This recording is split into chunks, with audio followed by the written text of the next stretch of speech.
There are a lot of theories of aging, and stem cell depletion is definitely a major contributor.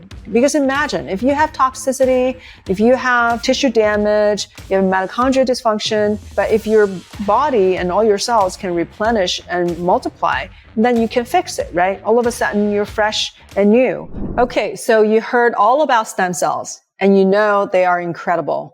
And you're thinking, maybe this is going to help me to heal from whatever I'm dealing with, or it's going to help me live longer and better and younger. But there's so many kinds. Where do I go? Who do I choose? And what type of therapy? So there's a lot of question. I don't blame you, because not only the public is confused, a lot of doctors are confused. So I want to kind of give people a little bit of broad stroke overview of what kind of stem cells are out there. What should you choose and why? So first of all, I've never really talked about the history of stem cells, so it's kind of fun. So let me just give you a little bit of kind of overview. So first of all, what makes a stem cell a stem cell? So they have to have the capability of self-renewal. So they basically can make more of themselves.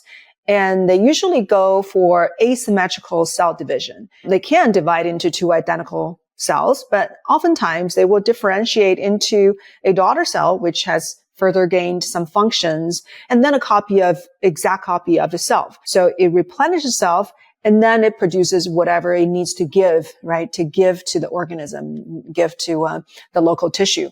And it has to be able to differentiate, which means gaining function, developing and gaining new function. And then they renew the tissue they populate. So that defines a stem cell. And how do we discover stem cells? It's not until 1961 that we found there were cells that can self-renew. This was discovered by Till and McCulloch at the University of Toronto. What they did was that they gave mice lethal dose of radiation, followed by injection of bone marrow cells. And then they found out that these cells cloned themselves. And the fact that they replenished themselves was the main reason that these animals actually survived. So that's how they found these self-renewing cells, which are considered stem cells. And then in 1981, so 20 years later, scientists discovered ways to derive embryonic stem cells from early mouse embryo. So they found these stem cells from the embryo. And then in 1998, so again, this took 17 years. Because of the study of mouse stem cells, they were able to discover a way to get human embryonic stem cells, so growing the cells from an embryo in the laboratory.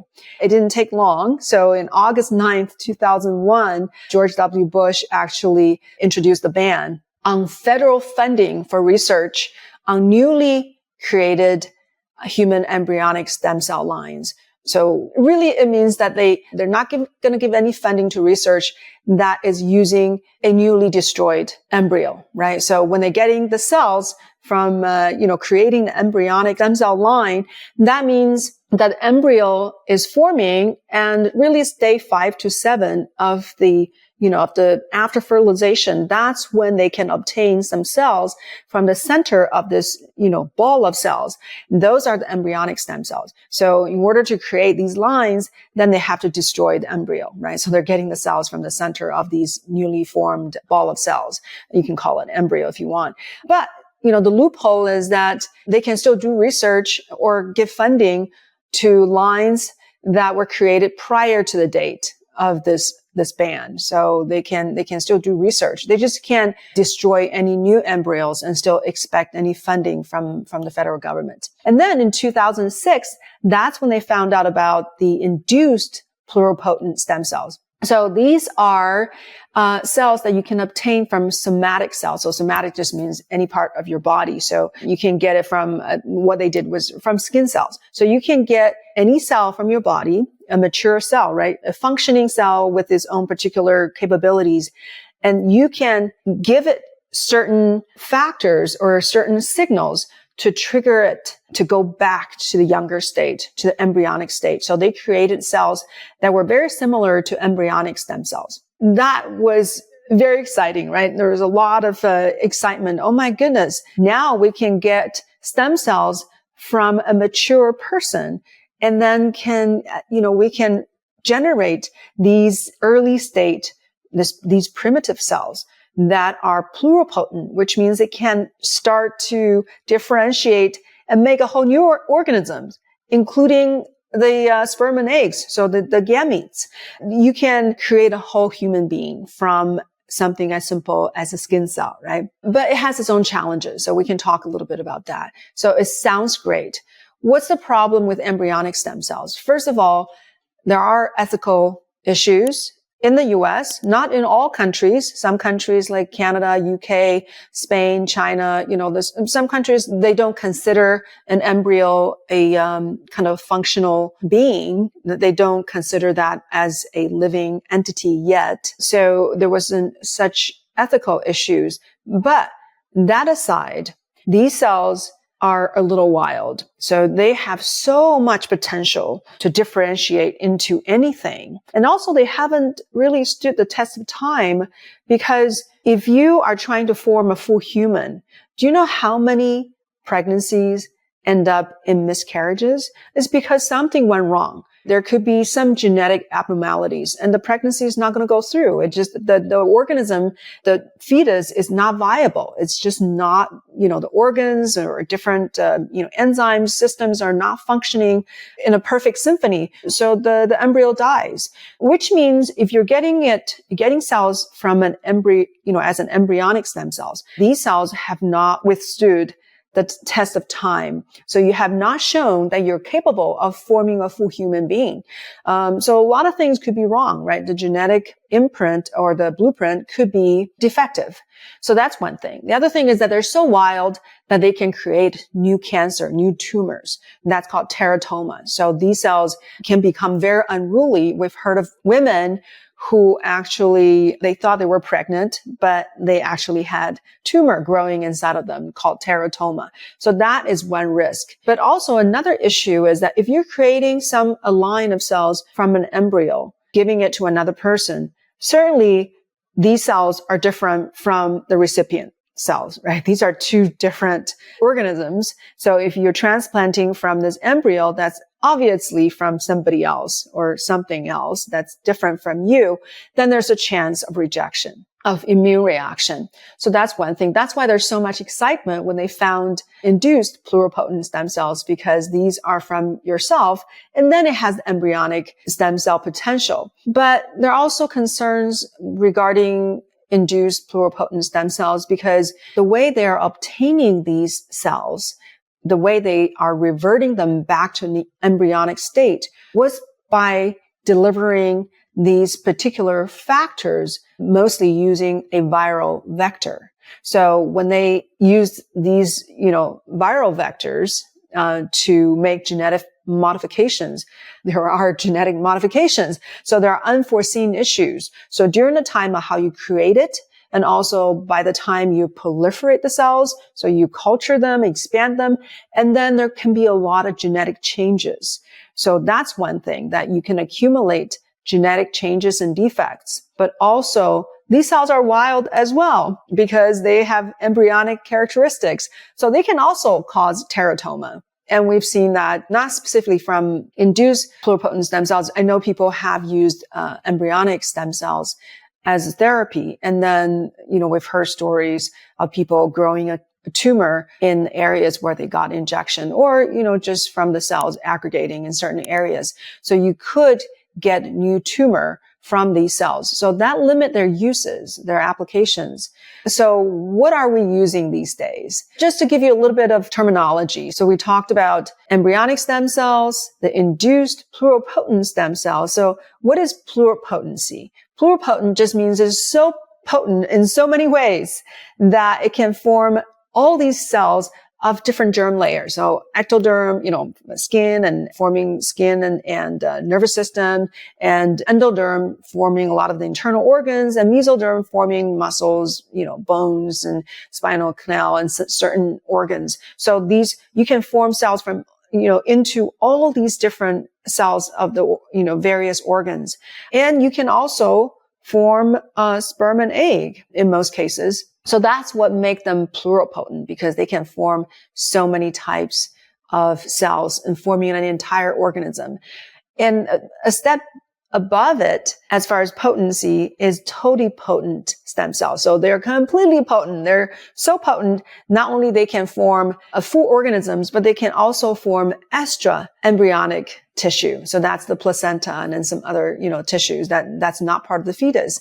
The embryonic stem cells are pluripotent, but the blastomeres are the early stages of the cells when the fetus is forming. So it's only for the first few days when there are up to about 32 cells. So each cell is considered a blastomere. So these cells can form in an entire organism plus all these extra embryonic tissues. So that's kind of so you understand what these terms mean. And then there's multipotent, which means that you can form cells into different germ layers. So you can form, cells of many different organs. The mesenchymal stem cell is a multipotent stem cells because it can form cells of different tissue types. They can differentiate into various tissues, and they depend on when you obtain them. They may have very wide potentials or less potentials. So they're multipotent because they can form, cells into different organs and, different tissue types. But some are much more flexible, like MSCs obtained from the umbilical cord have a lot more potential than MSCs that you obtain from the bone marrow from an adult or from the fat, because when you get it from the younger source, they have so much wider capabilities. For example, they can form liver cells or even neurons when you get it from the umbilical cord source, the mesenchymal stem cells. But if you get it from an adult bone marrow or fat, you probably can only differentiate into the muscle cells, cartilage, bone, fat, etc. So you're much more limited, even though by name they all sound the same. So that's the broad category. So even if you are using MSCs, let's just say we're using these particular cell types because that's all the rage right now, because it's very low in its capability to cause immune reaction. It's very calming for the immune system because it modulates the immune system. Actually, it's so calming, it can be used in conjunction with organ transplantation to reduce the rejection rate. So these are mesenchymal stem cells, and they're everywhere. Anywhere you have blood vessels, you have these mesenchymal stem cells. So the question is, do you want to get them from yourself, or do you want to get it from a younger source? I see no point in getting it from somebody else that has already matured, right? If you're getting bone marrow stem cells from another adult, there's just no reason to do that because there's much higher chance of rejection. But you can get it from a much younger human. Well, it's really the waste product from this human. So when the baby's born, it's obtained from healthy live births. So when the baby's born, at the time of birth, the umbilical cord is cut, right? Usually the cord and the placenta is tossed into the biological wastebasket in the past until we found out, there are all these stem cells in these tissues. So now we can extract them. What's interesting is cells from these tissues are actually younger. The stem cells from these birth tissue are younger than the baby's stem cells, because when the embryo was forming, all these cells were trapped in the birth tissue, right? Instead of just going into the baby and keep developing with the baby, they were trapped and kind of arrested in their development. They were they were paused. So they retain a lot of the early characteristics. They actually have embryonic stem cell markers that are no longer present in the baby's stem cells. So they're kind of in between the embryonic stem cell and the baby's stem cells. I presented some research specifically looking at the differences between different cell sources, because when I first came to the stem cell field, that's about 8 years ago, I was faced with the possibility of using a person's own stem cells or using birth tissue derived stem cells. Those are the main options. Those are the main therapies carried out in the US. Of course, the bone marrow stem cell therapy was the earliest, right? We found out, about the bone marrow in 1961. That's where the first group of stem cells were discovered. And for a long time, scientists thought that's the only place that humans have stem cells still. And then they found out, oh, they are everywhere. So they were able to get it from fat. So fat-derived stem cells also started to become popular. And then there's the birth tissue-derived stem cells. It's kind of the latest in its usage and popularity, but it's gaining popularity drastically because years ago, when I talked about in the earlier episode, in 2016, only a small amount of stem cell therapy were carried out using umbilical cord-derived stem cells. But so only about 20%, but now it's close to 50%. And the trend is only increasing. So if you're looking at using any of these sources, I was faced with the choice of what works the best, right? I only want to give people the best for their own healing, not only the most effective and potent, but also the safest. So as a doctor, first do no harm, right? I want to give people whatever that's the safest. So I looked into research from around the world and just, scoured the publications and to see what have people found out about these various sources and what may be better. So that collection of studies was presented in this video that I put together. It was originally a lecture that I presented at various conferences, but I wanted to make it available for everybody. It's called Are All MSCs Created Equal? It's a 40-minute lecture, talks about the differences. So I really broke it down by how many generations do these cells have left? How much is left in them? How long are their telomeres? How much waste product have they accumulated? What about senescent markers? And how much growth factors can they secrete? How neuroprotective are they? So with looking at all these factors, it's pretty clear. The research is pretty clear that the younger stem cells are just more potent. They have more potentials to differentiate into various cell types when older MSCs have lost a lot of those potentials. And then they're just more capable. They are more active, metabolically more active. But when it comes to safety, it turns out that they're safer, even though they're from somebody else. That's what's fascinating about this. The earlier mesenchymal stem cells actually have the capability of destroying cancer. These stem cells were given to somebody that has existing cancer, which most of us do. We all know that cancer cells can form naturally, right? But if your immune system is strong, you get rid of it and then you are healthy and nothing is festering in you. So if we can produce these kind of cancer cells by ourselves, and then if you put something into the body that has the potential of making these cancer cells flourish, helping them to grow, then you have a problem. And that is exactly the issue with the fat-derived and bone marrow-derived stem cells, that these cells are older, which means that they have senesced. So I gave the term of cellular dementia. It's almost like they forgot. They forgot that certain cells are pathological. They don't belong in the body. They need to be destroyed. But these cells, somehow they think, okay, I'm here to help everything to grow. Then I secrete growth factors. So I just, help cells to proliferate. Unfortunately, they can help cancer cells to proliferate. Research have shown that has been reported. That's a real possibility. But umbilical cord derived stem cells, MSCs, the overwhelming evidence is that they're anti-cancer. So they've been used as an anti-cancer modality to treat people with cancer. And a very interesting study, and very convincing, is that they were looking at fat-derived MSCs versus umbilical cord-derived MSCs, and they put it next to cancer cells. So in this case, is glioblastoma, virulent form of brain cancer. So when they put the MSCs either from fat or umbilical cord next to the cancer cell, they did it on a petri dish and then also did it on the live animal's body. So in both cases, the fat-derived stem cells made the cancer grow, yet the umbilical cord-derived stem cells make the cancer shrink and go away.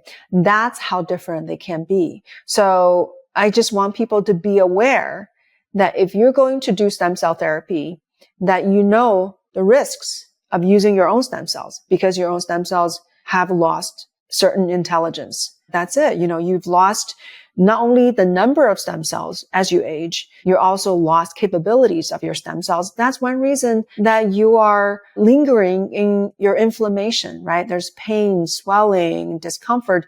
Why aren't things healing? Why are you repairing? Even for osteoarthritis, people think, oh, it's because I hurt my knee.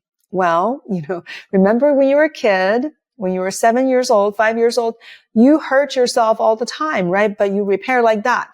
Because why? Because you were full of stem cells and they were working really well. So they help you repair really fast. Because I remember how fast my skin heals, right? I can have a cut and it heals right up. It was fantastic. And then as I got older, I was like, why is it still here? Why am I still trying to heal this simple cut? It's because your own stem cells, one, have reduced in number, two, have reduced in function. Just to give you an idea, we're all born with lots of mesenchymal stem cells, right? I mentioned they're all over your body. Anywhere you have blood flow, you have these stem cells hovering around the blood vessels, ready to work because they are sensing what's going on in the blood. So they're like holding on to the blood vessel wall. So they're sensing what's going on in the blood. So if there are signals that require them to go to a particular site, they can squeeze themselves into the blood vessels and start swimming upstream to find a place where there's inflammation and injury. They're also sensing, they have all these, kind of tentacles. They're sensing what's going on in the environment. So they can decide what signals to secrete to send it to the immune system. They can recruit immune cells. Hey, come over here, get rid of some of the cells that are not functioning well. Let's take them away. And then it sends signals to local stem cells. We all have local stem cells. You don't have to rely on these cells to become your new cells. Your local stem cells that are tissue specific. Let's say liver. Liver have liver stem cells. So those cells can be stimulated to replenish the tissue. So the mesenchymal stem cells can tell the local stem cells to hey, wake up. Start replenishing. So when we're younger, we have a lot of these mesenchymal stem cells. So every 1 in 10,000 of our cells when we were born was the mesenchymal stem cells, MSC for short. But when we reach our teenage years, is already 1 in 100,000. So you have tenfold less as far as ratio, right? How many of these cells are to how many total cells are in your body. So it was 1 in 100,000. And when you reach your 40s, it becomes 1 in 400,000. So you're a quarter of the amount of stem cells you had when you were a teenager. And when you reach your 80s, it's 1 in 2 million. So you're 1/5 of what you had when you were in your 40s. So you can see the decline is a cliff. Is a sharp, falling off the cliff. So you just simply have a lot less. It's a fact of life. We didn't know that. We knew we age, but why? Of course, there are a lot of theories of aging, and stem cell depletion is definitely a major contributor. Because imagine if you have toxicity, if you have tissue damage, you have mitochondrial dysfunction, but if your body and all your cells can replenish and multiply, then you can fix it, right? All of a sudden you're fresh and new. But if you have this declining source to replenish your tissue, then the repair is not going to happen or not happen very well and not going to be complete. So aches and pains accumulate, organ dysfunction accumulate. So if you can replenish the stem cells, then the final step of regeneration can actually happen. And even mitochondria, what's cool about, you probably, it's going to be very hard to do anti-aging therapy using your own stem cells because you're just, recycling the old and the dysfunctional, right? It can help to some extent because there are still stem cells, but you're not going to anti-age. You're not going to reverse your age because you're giving yourself the cells of the exact same age as you. And then when you take your cells out of your body and you process it and give it back to your body, yes, it can produce certain effects, but guess what? You also just depleted your own cell supply because every time when you activate, when you process, and when you reintroduce the cells to go back to your body to do work, you have activated these cells, and no activated cells live forever. We all have a lifespan, just like all humans. We all live for a certain amount of time. Same for cells. They're not immortal. They come alive, they work for you, and they die. So then you have reduced in your own stem cell supply. But if you use a younger source, then you are not depleting your own supply. You're adding You're adding younger cells with younger and clearer signals, more intelligence that are still retained in these younger cells. So they're more intelligent and they're not depleting you. And they can also perform mitochondria transfer, which is really cool because imagine the very, very young cells with intact, vibrant mitochondria, like a reset, right? Every time we are, newborn, there's a reset. So you're getting reset mitochondria. So fresh mitochondria that's going to go into your body and there's mitochondria transfer. So these cells can actually donate mitochondria to your cells, helping your organs and your cells to function more optimally. So it can help elevate your capabilities of healing drastically. So that's kind of the difference. Looking at cell sources, I would really advise people to look at the differences between these cells. So I don't want to take away from doctors who are doing bone marrow or fat-derived stem cells because I know they've done a lot of good work. They've helped a lot of people. And a lot of people swear by it too. But as a provider, as a doctor, faced with choices, the field is always evolving. I'm not saying umbilical cord stem cells are end all be all. It is probably one of the best options we have right now, if not the best. But things are changing and I'm going to continue to update my knowledge so I can share with you because things can happen very fast, just like the discovery, right? Somebody discovered the induced pluripotent stem cells. So things can happen fast, but it wouldn't be wonderful if we really can control these induced pluripotent stem cells. We can actually utilize it a lot more than how we're utilizing it now, but there may be more barrier. Why? First of all, if you manipulate cells and create a new cell line in the FDA's eyes, then you are making a drug. So when you make a drug, then you need to go through FDA clinical studies. So all that takes a lot of resources and a lot of time. What we're doing right now in the clinic is considered a tissue transplantation, not a drug. I'm not giving you a drug. I'm giving you a tissue transplant. Just like as a doctor, I can give you blood transfusion, right? So helping you replenish your blood supply. Or I can transplant a lot of different things, heart, liver, kidneys, and lungs. So we can do a lot of transplantations. None of these transplantations are under the purview of the FDA. So the FDA does not govern whether or not a doctor can transplant tissue because that is regulated by the American Association of Tissue Banks and also each state's medical board. So that's called the practice of medicine. So we're not making a drug. We're just utilizing our medical knowledge to replenish supply of useful cells and tissue. So cells is part of the tissue. So it's considered tissue transplant. So that's what we're doing. And that's one reason why we can utilize it right away. That's why in 2017, the FDA guidelines, which is not a enforceable document, but is a guideline that FDA says, okay, if you are doing tissue transplantation and you're not creating a drug, then, under these regulations, if you're not manipulating the cells and you're using the cells the same way as how the cells were function in the body before transplantation, that they perform similar functions, then it's considered tissue transplant. Then as doctors, you can provide the treatment under the regulation that is called 361, then these products are considered 361 products. But if you start to use enzymes, you start to expand the cells, which means growing the cells to large numbers in culture, then you're creating a drug.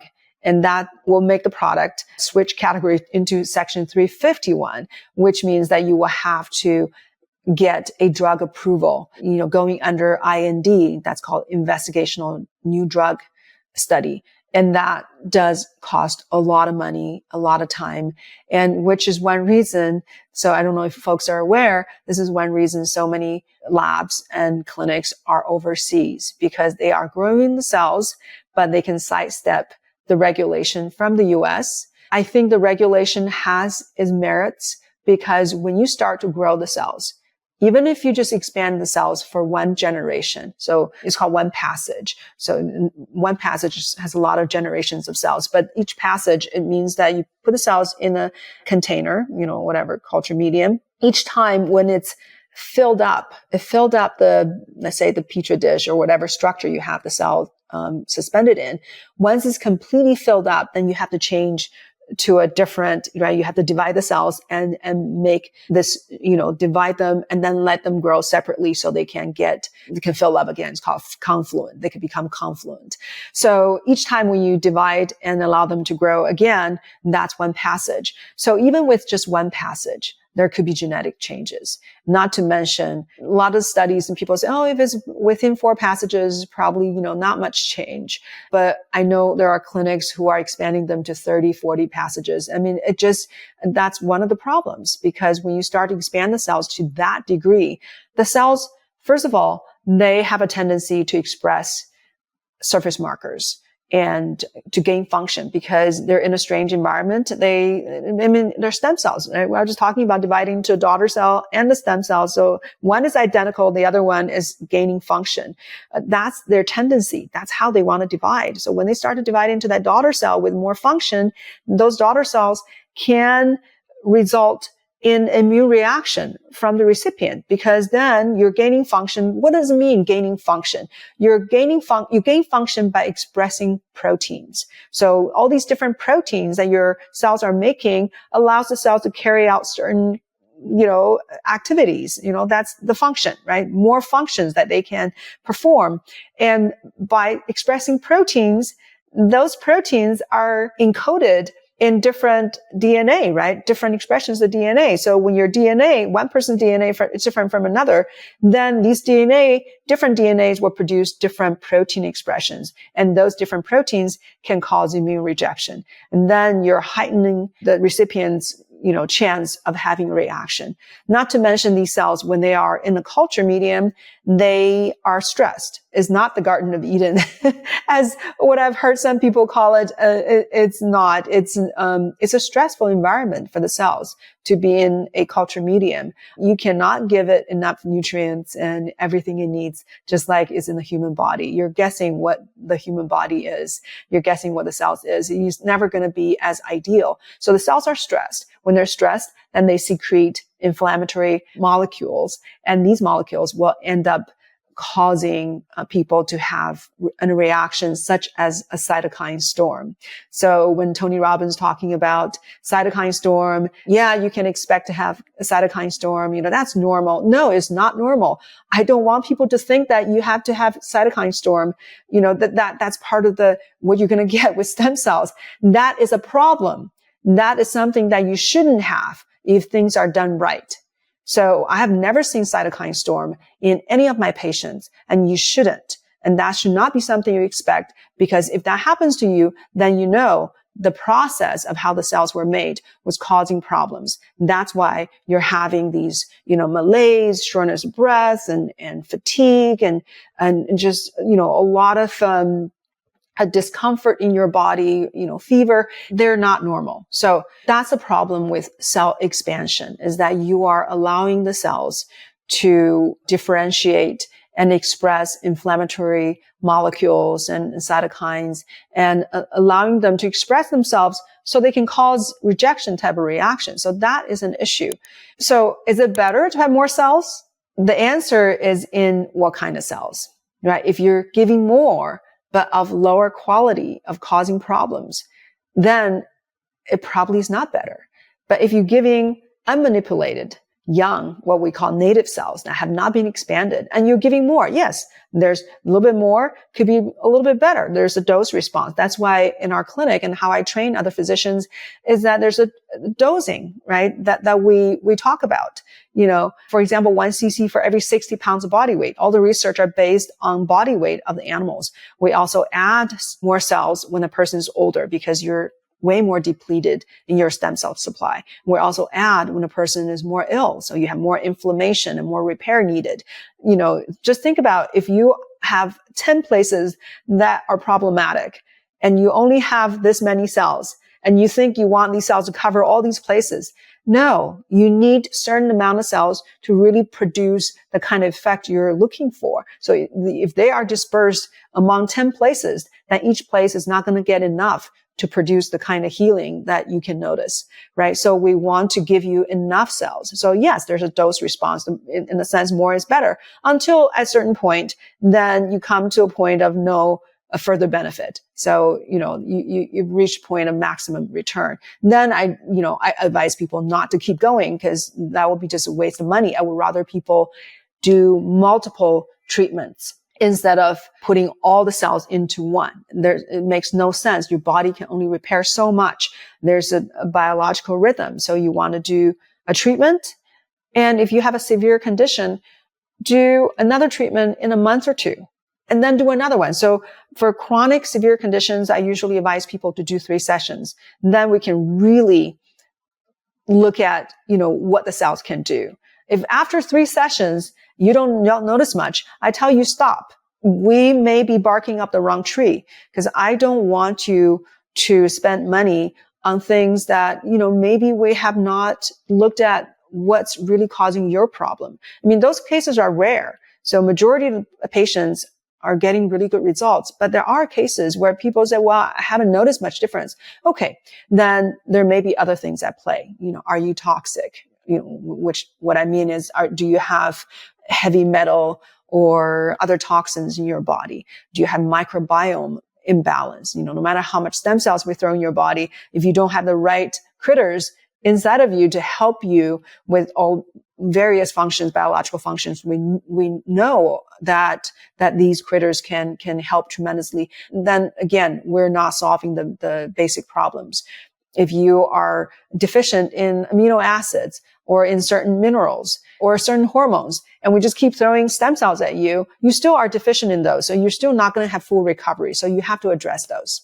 So that's the dosing. You don't need to have a huge amount of subpar cells. You need to have the right amount of the highest functioning cells, and then hitting the body in intervals. That's what I see as the best protocol for patients, because we've seen people with one treatment, maybe there's not enough of a response, maybe there's a little bit of response, but after the second treatment, all of a sudden there's significant response, and after third, even more. So you want to give the body the time to make the shift. I want to give you just, last, food for thought is just think about when you get sick.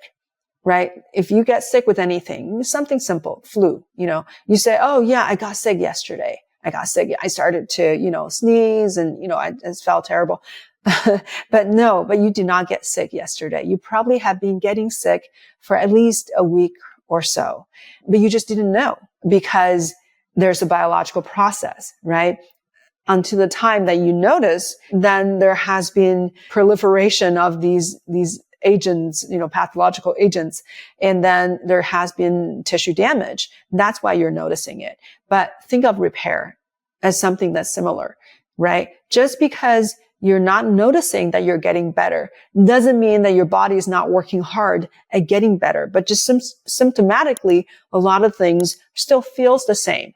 But you've got to let the body do its work, because one day, all of a sudden, you're going to wake up, oh, I don't feel sick anymore. It's because your body has been working hard at it so that you don't feel sick on that particular day. So that's it for today. And thank you so much for listening to me chatting with you. And if you have any questions, please, post and comment the YouTube video. I always respond. I love interacting with everybody. If you have suggestions of topics, I'm happy to cover them. If you think this will help people to have a better understanding of stem cells and all the various aspects, please share with people that are searching for answers and really want to get a better understanding of this very cutting edge field of medicine. And it's so exciting. It's going to keep changing. So thank you again. And I look forward to talking to you next time.